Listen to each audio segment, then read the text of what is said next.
Welcome to my channel set tax சேனலுக்கு உங்களை அன்புடன் வரவேற்கிறேன்.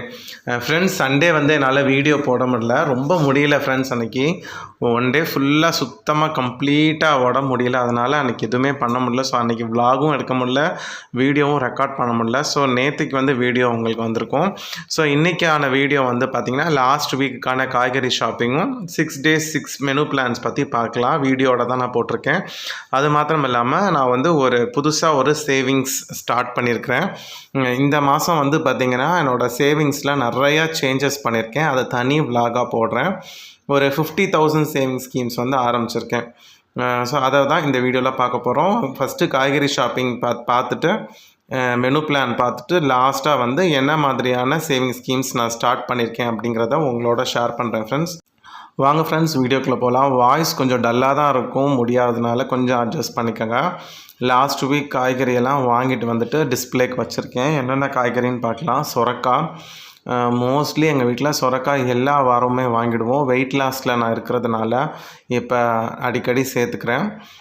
அதுக்கப்புறம் வந்து பார்த்திங்கன்னா அந்த வைலட் கலர் கத்திரிக்காய் வாங்கி ரொம்ப நாள் ஆச்சு. வரி கத்திரிக்காய் தான் வாங்கிட்டு இருந்தேன். ஸோ இந்த வாரம் வைலட் கலர் கத்திரிக்காய் வாங்கணும் அப்படின்னு சொல்லிட்டு வைலட் கலர் கத்திரிக்காய். அப்புறம் பீட்ரூட் வந்து ஒரு 600 grams கிட்ட வந்துருச்சு. ஸோ அதை நம்ம ரொம்ப அளவு பார்த்து எடுக்க முடியல.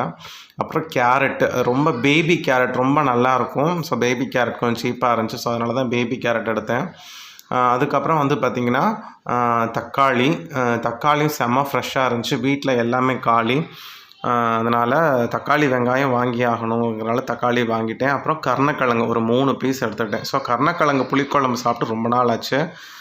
அப்புறம் வந்து பச்சை மிளகா காம்பெல்லாம் கிள்ளி வச்சுட்டேன். ஸோ அதனால் பச்சை மிளகா தனியாக கொஞ்சம் எடுத்திருக்கேன்.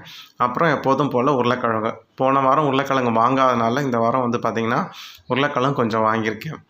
அப்புறம் வெங்காயம் தக்காளி வந்து மெயினாக இந்த வாரம் கம்ப்ளீட்டாக தீர்ந்துருச்சு. ஸோ அதனால் ரெண்டுமே 1 கிலோ கிட்ட வாங்கிட்டேன். அப்புறம் கொத்தமல்லி, புதினா, கருவேப்பிலை இது வழக்கம் போல் ஃப்ரீயாக வந்தது.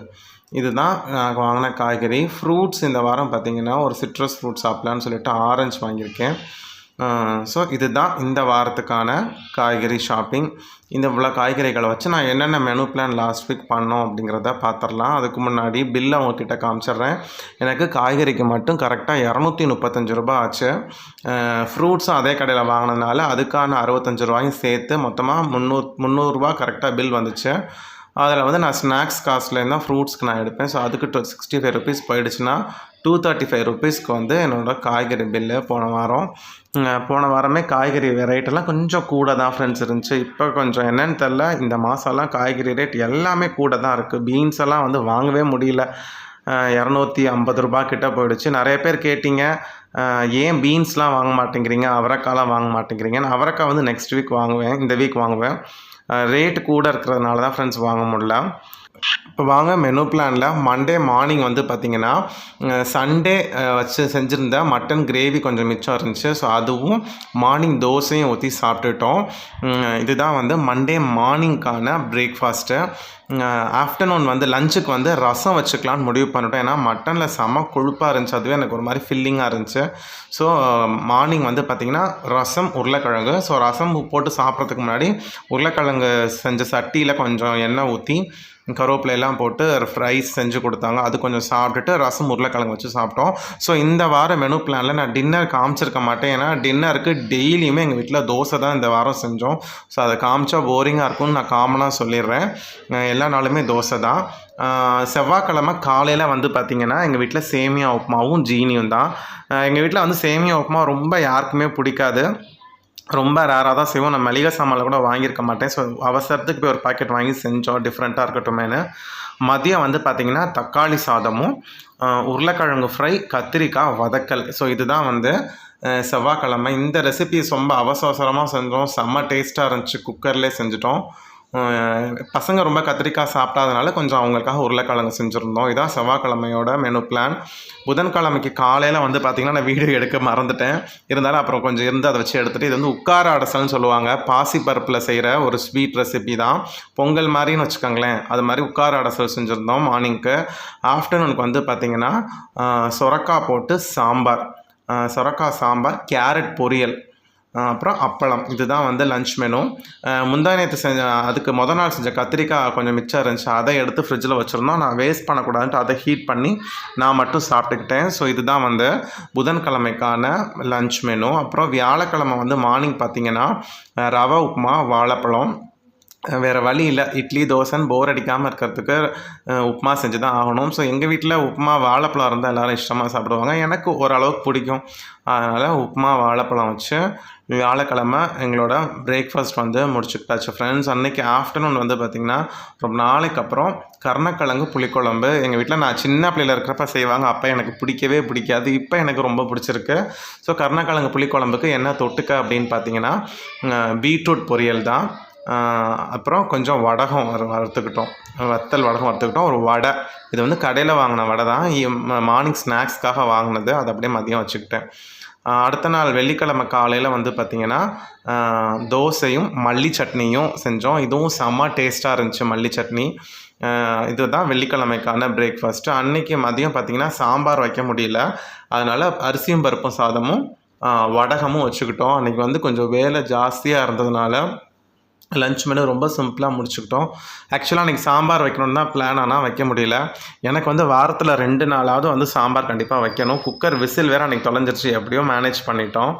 சாட்டர்டே மார்னிங் வந்து பார்த்திங்கன்னா தோசையும் தக்காளி தொக்கும். ஸோ வர வர பசங்களுக்கு இந்த தக்காளி தொக்குனா ரொம்ப பிடிச்சிருக்கு, அதனால் இதை செஞ்சு கொடுத்தா பேசாமல் சாப்பிட்றாங்க. அதனால் மார்னிங் தோசையும் தக்காளி தொக்கும் வச்சு அட்ஜஸ்ட் பண்ணியாச்சு. சாட்டர்டே ஆஃப்டர்நூன் வந்து கொஞ்சம் என்வி தான் எடுத்தோம். எலும்பு குழம்பு ரொம்ப நாள் ஆசைப்பட்டிருந்தாங்க, சொரக்காய் போட்டு எலும்பு குழம்பு சாப்பிட்ணும் அப்படின்னு சொல்லிட்டு. அதனால் அந்த சொரக்காவும் போட்டு அன்றைக்கி சாம்பார் வச்ச மாதிரி கொஞ்சம் மிச்ச சொரக்காய் போட்டு எலும்பு குழம்பு வச்சு சிக்கன் ஃப்ரை பண்ணிக்கிட்டோம். ஸோ இதுதான் 6 நாளைக்கான மெனு பிளான். இப்போ நான் புதுசாக ஒரு சேவிங்ஸ் பிளான் ஸ்டார்ட் பண்ணியிருக்கேன் ஃப்ரெண்ட்ஸ். இந்த உண்டியலில் வாங்கி தான் நம்மளோட பட்ஜெட் பிளானர் இருக்கு இல்லையா, அதிலே வந்து 50,000 சேலஞ்சுன்னு ஒரு பக்கம் இருக்கும். 1,50,000 1 ரூபி சேலஞ்ச். இந்த 50,000 சேலஞ்ச் தான் இப்போ நான் புதுசாக ஸ்டார்ட் பண்ணியிருக்கேன். இந்த டேங்க் உண்டியல் வந்து நான் புதுசாக வாங்கியிருக்கேன். இதை வந்து நம்ம ஃபில் பண்ணால் தான் உடைக்க முடியும், மற்றபடி இடையிலாம் காசு எடுக்க முடியாது. அப்படிங்கிறதுனால 50,000 உண்டியல் ஸ்டார்ட் பண்ணியிருக்கேன். ஸோ இதில் எந்த காசை போட்டுட்ருக்கேன்னா, நான் கொஞ்ச நாளைக்கு முன்னாடி வீடியோ போட்டிருந்தேன் சீக்ரெட் சேவிங்ஸ் 2 அப்படின்னு சொல்லிட்டு. அதில் என்னென்ன அமௌண்ட் இருக்கோ அது எல்லாத்தையும் இந்த உண்டியலில் போட போகிறேன். அதே மாதிரி சீக்ரெட் சேவிங்ஸ் 1ல் நான் சேவ் பண்ணி வச்சுருக்க அமௌண்ட்டையும் இந்த உண்டியலில் போட போகிறேன். ஏன் வந்து இந்த ஒரே உண்டியலில் நான் மாற்றுறேன் அப்படிங்கிறத நெக்ஸ்ட் வீடியோவில் நான் சொல்கிறேன். இந்த 50,000 வந்து நான் இப்போ சேர்க்கணும், இந்த உண்டியலில் 50,000 வந்து கண்டிப்பாக சேர்க்கணும் அப்படிங்கிற முடிவில் ஸ்டார்ட் பண்ணியிருக்கேன். ஸோ இதுக்கு முன்னாடி நான் 2 lakhs மணி சேவிங் சேலஞ்ச் பண்ணிகிட்டு இருந்தேன். அதோட பிளானர்லாம் நிறைய பேர் வாங்கிட்டு இருந்தீங்க. அதனுடைய அப்டேட் என்ன அப்படிங்கிறதையும் நான் அடுத்த வீடியோவில் நான் சொல்கிறேன். அது கிட்டத்தட்ட கம்ப்ளீட் ஆகிடுச்சு. அது என்ன, எவ்வளவு சேர்த்தேன் அப்படிங்கிற டீட்டெயில், அந்த அமௌண்ட் என்ன ஆச்சு அப்படிங்கிறதையும் நான் அவங்ககிட்ட நான் டீட்டெயிலாக சொல்கிறேன் ஃப்ரெண்ட்ஸ். ஸோ அதனால் இப்போ இந்த லாஸ்ட் வீக்கில் நான் இந்த சேவிங்ஸை நான் ஸ்டார்ட் பண்ணியிருக்கேன். கிட்டத்தட்ட இது வந்து ஒரு 170 நாளைக்கு இந்த பாக்ஸஸ் வந்து இருக்கும். அந்த இது இருக்கு இல்லையா, அந்த அமௌண்ட் இருக்கும். எனக்கு எப்பப்பெல்லாம் அமௌண்ட் கிடைக்குதோ இந்த உண்டியலில் நான் போட்டுருவேன். ஸோ சீக்ரெட் சேவிங்ஸ் ஃபுல்லாக, சீக்ரெட் சேவிங்ஸ் 1ம் சீக்ரெட் சேவிங் 2ம் இப்போ இந்த உண்டியலில் தான் நான் சேர்க்க போகிறேன். சீக்ரெட் சேவிங் 1 வந்து சேர்த்த அமௌண்ட் வந்து ஆல்ரெடி பேங்க்கில் இருக்குது. அதை எடுத்து நான் அந்த உண்டியலில் நான் போட்டுறேன். எவ்வளோ அமௌண்ட் போடுறோனோ அதை ஷேட் பண்ணிடுவேன். இப்போ நான் 100 ரூபா போட்டிருக்கேன்னா 100 ரூபாயை ஷேட் பண்ணியிருக்கேன். நான் இப்போ வந்து 200 ரூபா போட்டேன்னா 200 ரூபாயை ஷேட் பண்ணியிருக்கேன். இப்போ நான் 100 ரூபா சேர்த்து போட்டேன்னா இப்போ 300 ரூபாயை ஷேட் பண்ணிடுவேன். ஸோ எவ்வளோ அமௌண்ட் போட்டிருக்கணும் அந்த அமௌண்ட்டை நான் வந்து ஷேட் பண்ணிடுவேன். ஸோ என்னுடைய சேவிங்ஸோட சேஞ்சஸ் பற்றி அப்கமிங் வீடியோவில் நான் தனியாக உங்களுக்கு வீடியோ போடுறேன் ஃப்ரெண்ட்ஸ். இந்த வீடியோ இப்போதைக்கு நான் இங்கே முடிச்சுக்கிறேன். மற்ற சேவிங்ஸ் வீடியோ பற்றி வர போகிற வீடியோஸ்லாம் நம்ம பார்க்கலாம். இந்த வீடியோ உங்களுக்கு பிடிச்சிருந்துச்சுன்னா மறக்காமல் உங்கள் ஃப்ரெண்ட்ஸ்க்கு ஷேர் பண்ணுங்கள். Bye friends.